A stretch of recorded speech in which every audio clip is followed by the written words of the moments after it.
Hola, hola, hola, bienvenidos todos una vez más al canal. El día de hoy traemos un tema importante y que no se ha tratado en ningún otro espacio.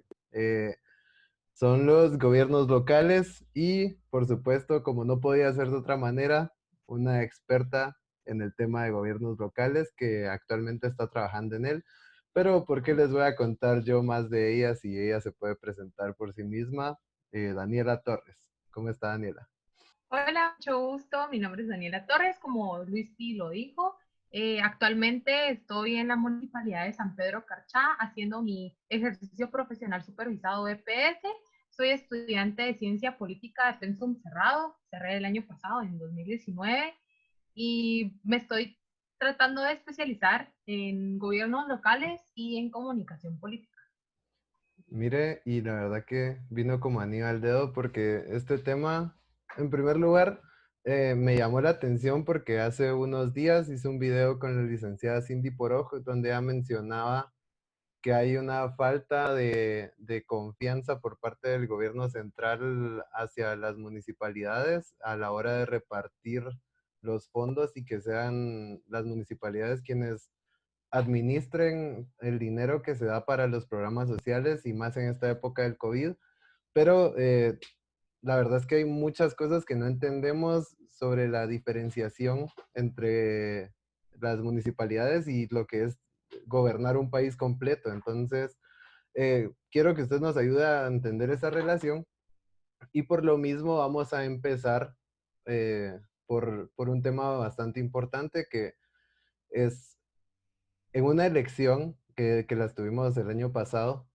em, ¿qué tanto cree usted que ayude a legitimar un virtual gobierno de tal candidato? Si en cuanto midamos la presencia que puede llegar a tener en las municipalidades a nivel nacional, ¿impulsa realmente la carrera de un presidenciable el tener a muchos candidatos para alcaldes o pasa al contrario, los candidatos a alcaldes se impulsan gracias a la figura presidencial? Creo que ambos se ayudan en el proceso electoral, pero para comprender esto es como importante mencionar que dentro de la primera etapa que vamos a llamar, que es como la primera vuelta electoral, existen muchas votaciones, ¿verdad? Entonces, y es en las votaciones donde se eligen las corporaciones municipales, y esas corporaciones municipales pueden venir de partidos políticos y de comités cívicos. Entonces, lo ideal, o sea, lo ideal en un periodo electoral o durante la campaña es que los presidenciables se den a conocer en los 340 municipios, pero nos vemos como en un conflicto porque no todos los partidos políticos tienen el dinero para poder llegar a los 340 municipios. Entonces suceden como un par de cosas, como por ejemplo trabajar solo en las cabeceras municipales o trabajar con aquellos alcaldes con los que ya habían trabajado antes, ¿verdad? Entonces, a pesar de que, ¿cómo se llama? De que se busca tener como este acompañamiento por parte de las personas que están como participando para un puesto público, es decir, los alcaldes, esos votos no son transferibles. O sea, me pueden estar apoyando a mí, pero no necesariamente van a apoyar al presidenciable, ¿verdad? Y podemos ver las conductas electorales de que, o sea, no, la población guatemalteca no vota de forma lineal. Y vemos en la segunda etapa, que es la segunda vuelta, cómo esto se traduce, o sea, cómo cambian las dinámicas, porque sí existe esa búsqueda por parte de los presidenciables por buscar el apoyo de los alcaldes, porque obviamente ellos ya están electos y sobre todo tienen la legitimidad o son conocidos dentro de sus territorios. Entonces sí miramos este acercamiento de los presidenciables a las corporaciones municipales o a los alcaldes, ¿verdad? Ok, me parece muy interesante que usted lo diga y es exactamente así como sucede. No todos los partidos políticos tienen el suficiente recurso para participar en todos los municipios del país. Son 340 municipios que hay actualmente y difícilmente un partido como Prosperidad Ciudadana o como Podemos va a llegar a tener la misma presencia que tienen partidos como UNE o como Vamos, que fueron los principales en esta última elección, pero sin embargo, si vemos pues la cobertura que pueden llegar a tener, porque si tenés plata para traer un candidato como Alejandro Yamatei o como Sandra Torres y financiarle una campaña a un candidato tan pesado y tan mediático, pues vas a tener dinero también para impulsarlo por medio de por lo menos de las campañas municipales y que tenga presencia el presidenciable en tu departamento, que es también muy importante a la hora de escoger. Pero usted también tocaba un tema muy interesante y me parece que es importante recalcar estos datos porque usted decía que no hay una votación lineal en Guatemala. Y eso lo vemos porque Fuerza, perdón, Vamos y la UNE sí fueron los que tuvieron más candidatos, pero los que tuvieron más lugares obtenidos, encontramos a la UCN, los comités cívicos que se forman nada más en dicho municipio en el que se esté participando, pero la UCN, que no estuvo ni cerca y ni participó al final en la elección presidencial, logró colocar 36 y es el segundo lugar a nivel nacional. Entonces, ¿a qué se debe esto? ¿Hay algún factor que influya para que un partido que no va a colocar a un presidenciable ni siquiera en segunda vuelta tenga tal influencia a nivel municipal? Creo que tiene que ver mucho conforme cómo van trabajando en los municipios o en los departamentos, ¿verdad? Que es donde nace como la necesidad de buscar plataformas e impulsar estas mismas plataformas políticas para participar. Entonces, es lo que vemos, como lo que comentabas, ¿verdad?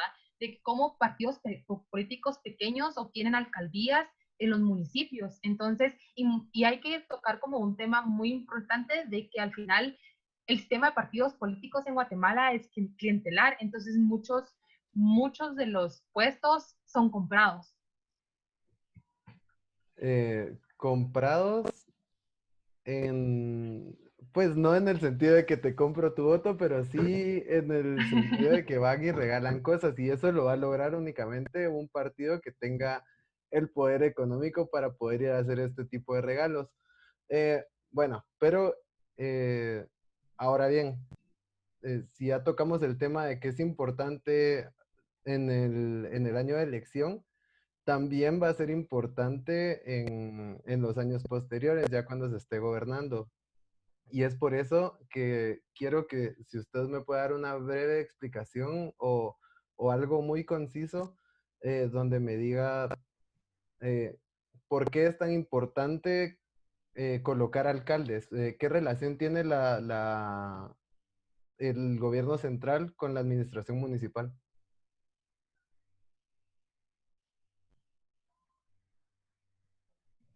Creo que la importancia es porque realmente, o sea, son los gobiernos locales los que pueden incidir políticamente en ciertos territorios. O sea, no existe una cobertura del Estado como tal en todo el territorio. Entonces, a partir de las alcaldías, se pueden acceder a comunidades que no puede acceder el gobierno central. Mire, me parece un tema crucial esto. Por qué el Estado no llega a todos los municipios? Es por lo mismo de que el sistema electoral es clientelar, entonces conviene nada más tener presencia los 4 años en las cabeceras departamentales, o viene más a un tema de que como Estado no tenemos el suficiente recurso para cubrir los 340 municipios, eh, por lo menos en presencia estatal como tal. O sea, no tenemos nosotros medios como para tener o que los gobernadores en todo caso jugaran un papel más importante en estos gobiernos locales. Creo que los gobernadores sí pueden jugar un papel más importante, pero el problema es que son colocados por el presidente. Entonces, al final no son legítimos porque vemos cómo la legitimidad se da a través de procesos electorales, ¿verdad? Entonces, al darse a conocer, al trabajar con la gente de cerca, entonces eso no puede ser comparado con un alcalde, porque el alcalde sí fue, o sea, electo democráticamente. Vemos cómo existe como esta captura de instituciones y al final la cobertura se da en los espacios en donde no hay cobertura del Estado, podemos ver otros entes que abarcan esos espacios, es decir, podemos ver cómo los narcotraficantes suplen el espacio del Estado, dando como oportunidades de trabajo, pues creando como espacios escolares o educativos y también los mismos centros de salud, ¿verdad? Entonces, existe como ese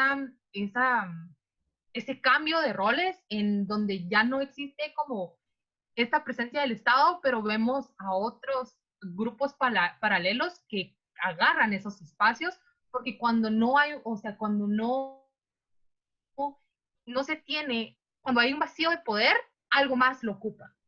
Ok, y me gusta que lo lleve por esta línea porque tocó un tema muy importante. Hay muchos narcotraficantes que al final se hacen con el poder, pero ¿qué pasa cuando hay estructuras que se logran meter a los poderes del Estado? ¿Qué sucede con estos alcaldes que pueden llegar a ser vitalicios si se siguen religiendo? Caso Medrano, caso Arzú, y muchísimos más que hay alrededor del país, pero esto también se da muchas veces en gobiernos del interior, porque la figura del narco como, bueno, él nos hizo la escuela, ahora hay que votar por él y él mismo se va dando el poder de hacer lo que quiera en ese municipio. Eh, Y sobre, porque, y sobre ujú, todo tiene como esa seguridad de que pasa algo, o sea, lo protege la misma población, porque él es el que está dando, el que está generando oportunidades, el que está generando desarrollo en los territorios, entonces, ¿por qué no protegerlo? exacto. Entonces, si tomamos estos casos, eh, cuál es el fundamento o cuál es el punto en el que podemos encontrar la clave para que un narcotraficante o simplemente alguien que ha estado en el poder por muchos años se siga manteniendo ahí? ¿Por qué la gente seguía votando por Arzú, por ejemplo, después de tantos años, a pesar de tacharlo de tantas cosas? Es que es como entra una contradicción porque la población dice, bueno, construyó una carretera, no importa que robe. Entonces miramos ese tipo de frases en donde está bien normalizado el que haga una acción buena y que haga como mil malas. Entonces creo que esa acción buena puede opacar a las acciones malas, ¿verdad? Entonces, como estábamos hablando desde un principio, o sea, los partidos políticos y las mismas personas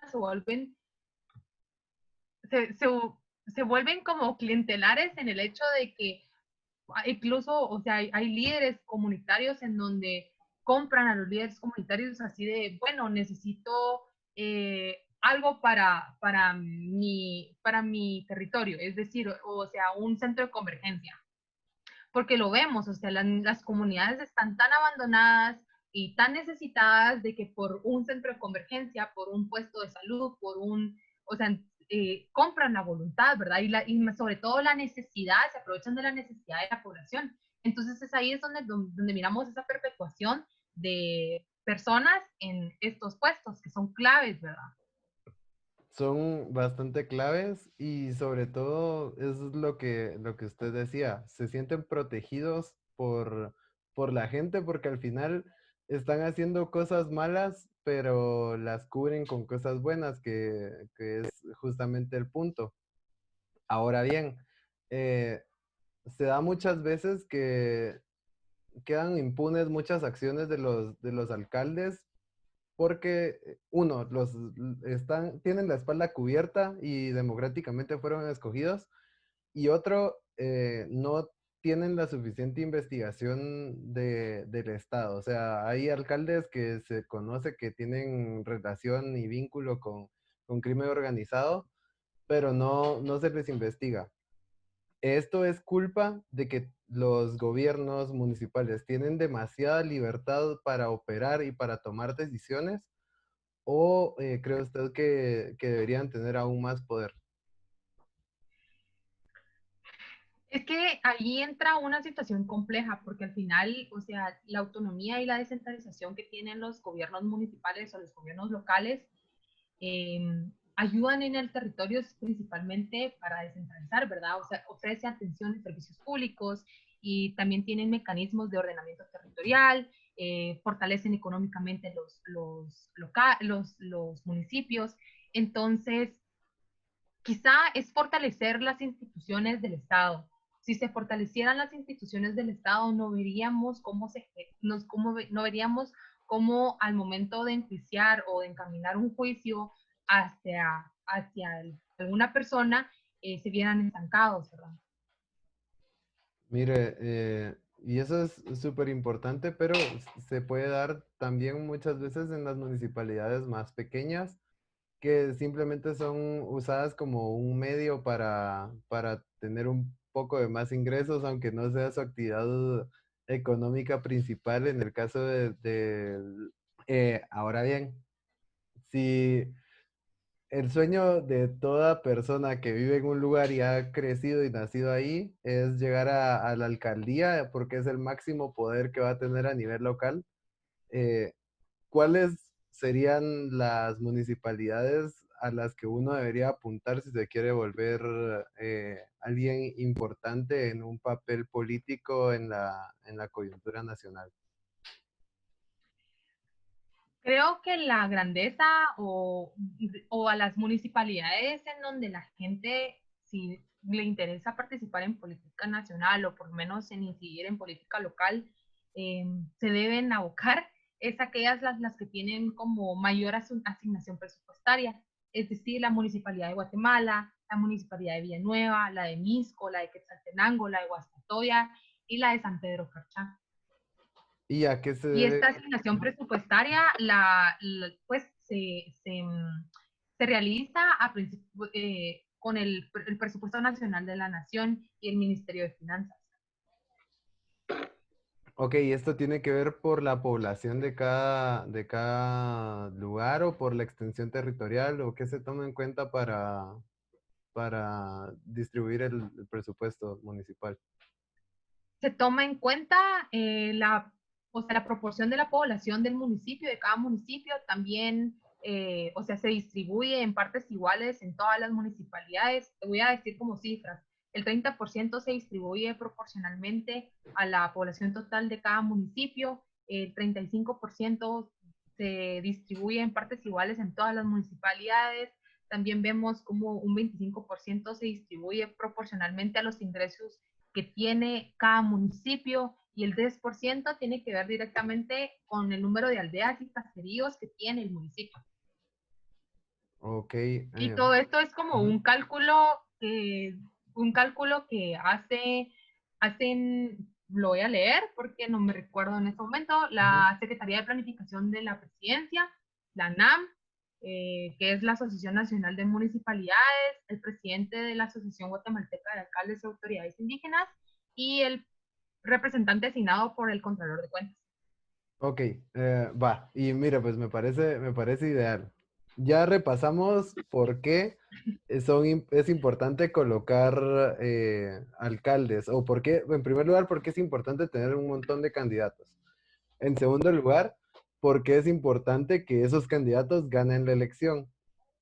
Y ya dejamos en claro el papel que juega un alcalde en la política nacional ya durante un gobierno.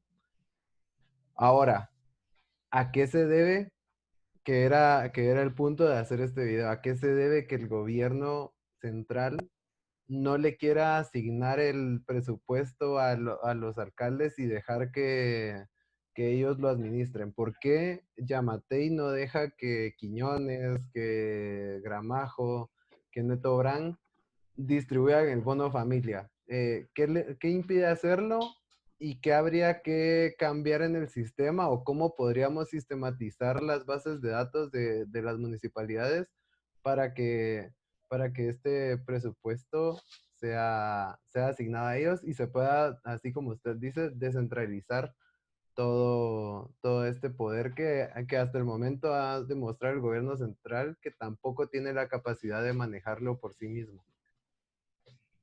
Creo que todo está regulado en el código municipal, entonces hay ciertas como atribuciones que no permiten a las municipalidades tener como el control total de sus territorios, ¿verdad?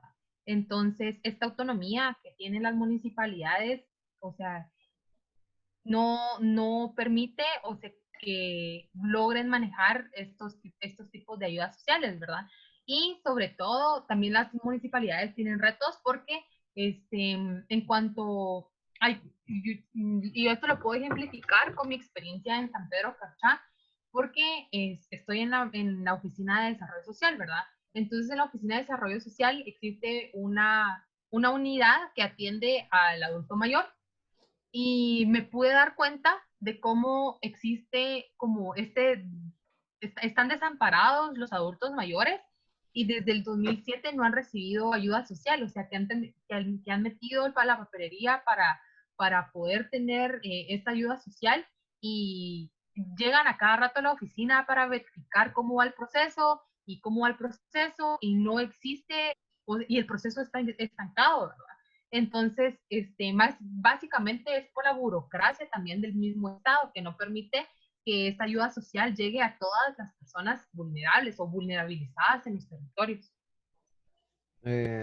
Bueno, creo que esa sería la reflexión del tema. Y para finalizar, quisiera, Daniela, por favor, que nos dé una, no sé, una conclusión o alguna reflexión o algo que tengamos nosotros que tomar en cuenta, uno, al momento de emitir nuestro voto para la municipalidad.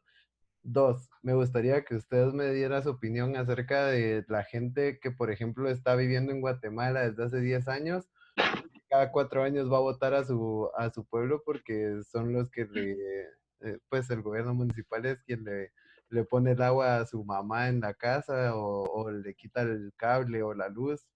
Eh, ¿Qué piensa de este tipo de población? ¿Deberíamos erradicar esta práctica? Y si tiene algún comentario final que agregar. La verdad, a mí me parece como bien interesante la dinámica de los gobiernos locales, o sea, el poder que pueden llegar a manejar y sobre todo si ellos mismos manejan sus propios recursos o generan sus propios recursos, porque esto no, o sea, esto les da la autonomía que están buscando o la autonomía que les otorga la ley, ¿verdad? Entonces, a través de sus propios recursos o de generar sus propios recursos se puede tener esa autonomía. Dos, la población, básicamente la población que regresa a los municipios a donde pertenece, es porque realmente Guatemala o la ciudad capital o estos municipios no son como, perdón, eh, uno es porque existe población dormitorio en ciertos municipios, entonces realmente no se ven como la necesidad de cambiarse de domicilio por ejemplo, al municipio de Guatemala, porque no tiene sentido, porque realmente, o sea, yo regreso todos los fines de semana a mi pueblo, entonces es ahí donde yo veo si existe el desarrollo, porque allá está mi familia, y vemos como muchas migraciones internas en Guatemala. Entonces, es por eso que realmente no podemos, o sea, es por eso que la población no se cambia de domicilio y vemos cómo cada 4 años regresa a sus pueblos, a sus comunidades a votar, ¿verdad? Perfecto, Porque Daniela. realmente, o sea, solo como que existe como una generación de empleo que no poseen algunas comunidades o algunas aldeas o algunos territorios. Entonces, eso no permite como buscar las oportunidades, pero si se generan las oportunidades desde las mismas municipalidades o los mismos municipios, entonces vamos a poder ver este balance y este retorno de los ciudadanos a sus territorios. Entonces, la clave de todo es la descentralización. Sí, Es la palabra Exacto. clave de hoy. Bueno, Daniela, muchísimas gracias por su análisis y por su aporte a este bonito proyecto que les estoy haciendo el esfuerzo de traer a muchos expertos en los temas para que podamos debatir y poner sobre la mesa algunos puntos que no se hablan regularmente. Y por favor, cuando tenga algún tema que quiera tratar acerca de gobiernos locales, el espacio está abierto y es suyo cuando quiera. Muchas gracias por la invitación. De verdad me siento como bien honrada en estar en este espacio y sobre todo porque al final no solo es como estudiar o no solo es como aprender y aislado, sino que hay que buscar espacios en donde uno pueda llegar como a la gente y poder incidir o poder al menos reflexionar, ¿verdad? Entonces es bueno que se creen estos espacios para poder platicar un poco, para poder casaquear. Para poder casaquear. Bueno, gracias Daniela, ahí nos vemos la próxima.